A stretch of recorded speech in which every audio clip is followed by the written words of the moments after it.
When the towers crumble. Genesis chapter 11 and verse 8. So the Lord scattered them abroad from there over the face of all the earth, and they ceased building the city.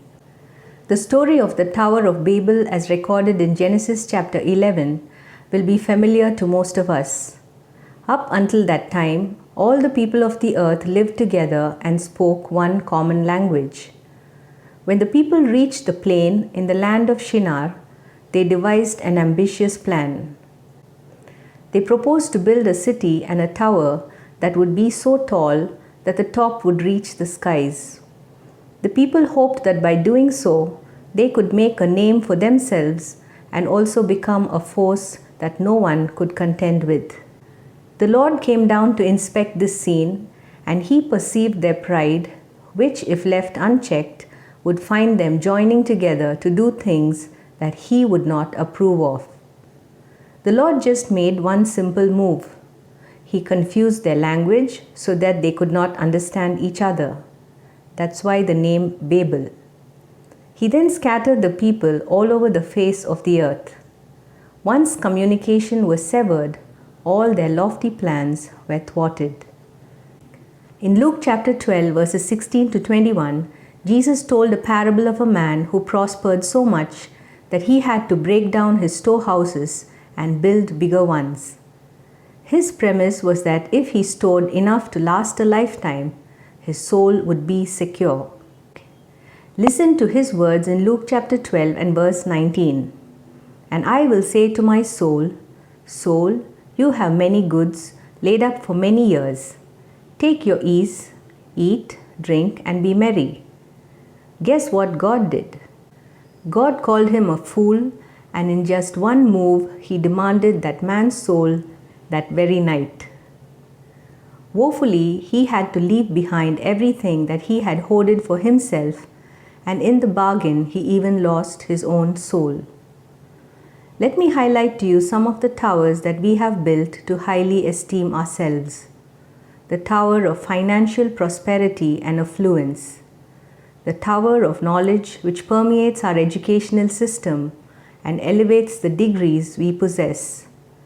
The tower of technological advancements. The tower of science and medicine that has resulted in outstanding discoveries and progress to enhance our health.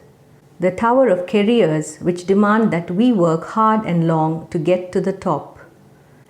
The tower of communication which has made the world a global village. The tower of travel and tourism that has made our world smaller. The tower of the food industry that makes us crave all kinds of food that never seem to satisfy. Have you noticed how most of these towers have begun to be shaken since the onset of this global pandemic? Interestingly, unlike the Tower of Babel, the only tower that seems to be strong is the tower of communication. God has allowed a microscopic virus to shake the foundations of all the towers that we have built and leaned on. God is almighty, and as mere mortals, when we get lofty, put our trust in these man-made towers, don't give God the honor due to Him alone, He will most certainly do something to get our attention. A single move of God is enough to bring down every tower that we have built and found our security in.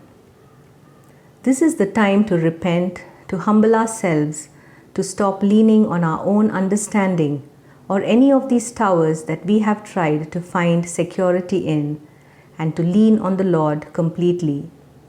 Proverbs chapter 19 and verse 21 reminds us that many are the plans in a man's heart, but it is the Lord's purpose that prevails. If we make the Lord the tower we lean on, even when everything else around us collapses, we will not be shaken. Proverbs chapter 18 and verse 10 says it this way, The name of the Lord is a strong tower. The righteous man runs into it and is safe. Have a wonderful day.